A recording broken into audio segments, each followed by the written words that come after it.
Hello. Today we're going to introduce a few simple features of Excel.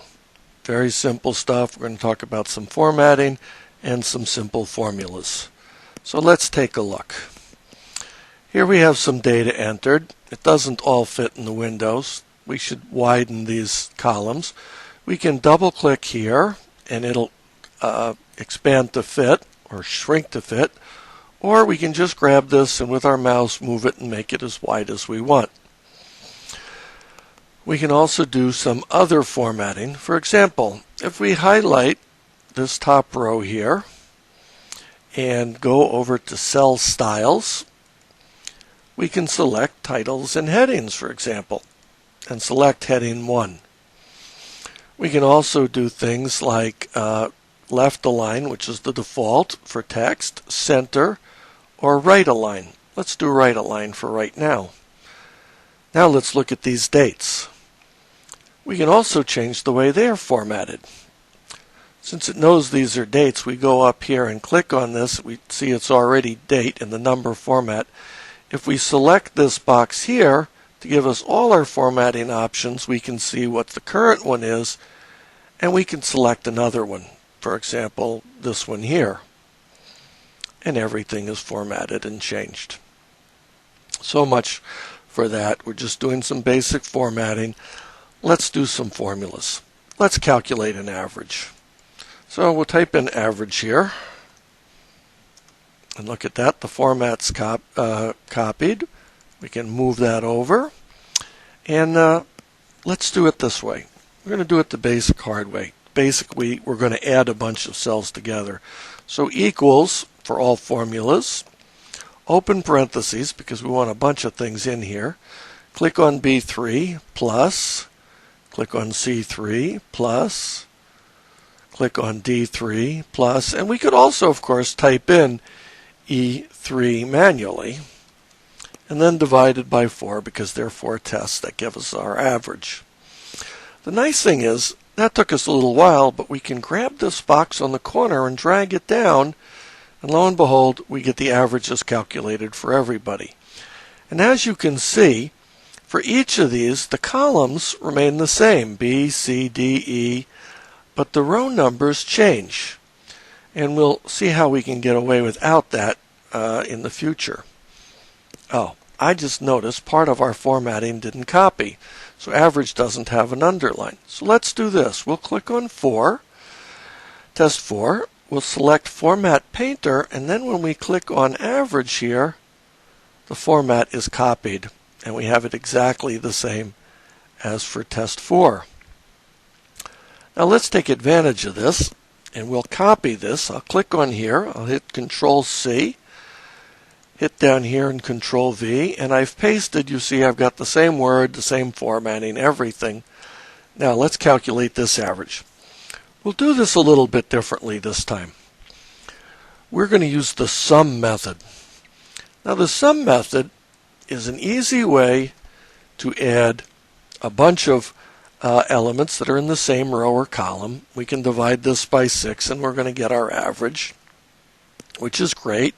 And again, we can copy this format over and we've got the averages for everything. Of course, we've got a whole lot of repeating 3's here. We don't really need that. We can change that formatting up here in the center. We can decrease decimals. And in fact, we can increase, but let's keep it there. And you know what? Let's take that format and copy it over these cells as well. So everything's consistent. That's great.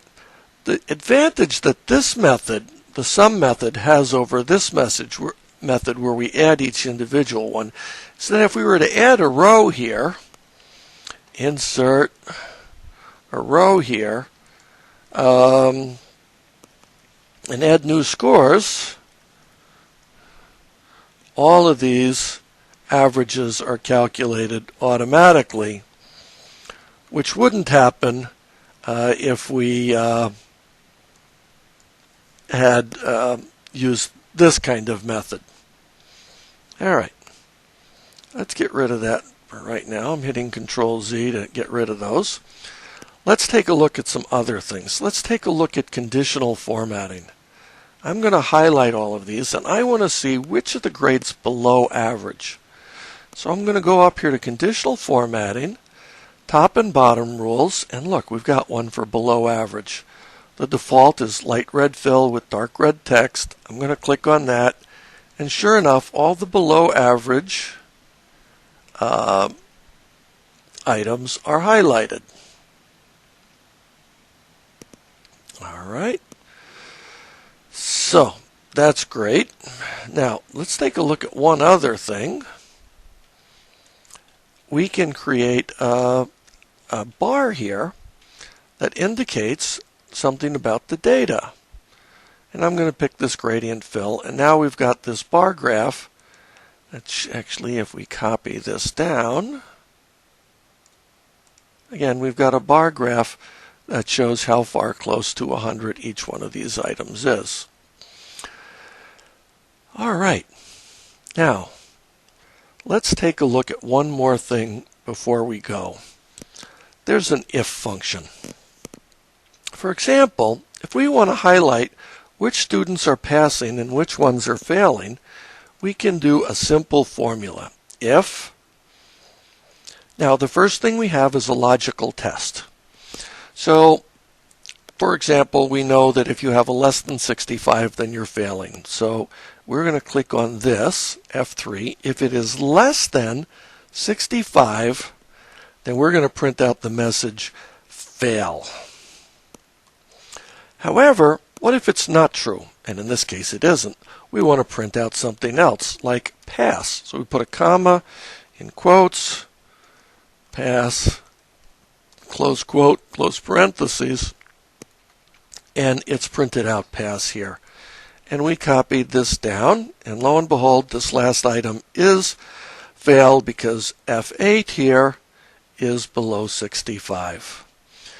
Likewise, if one of these grades improves, say this goes to 64 instead of 54, the average changes and the setting goes back to pass.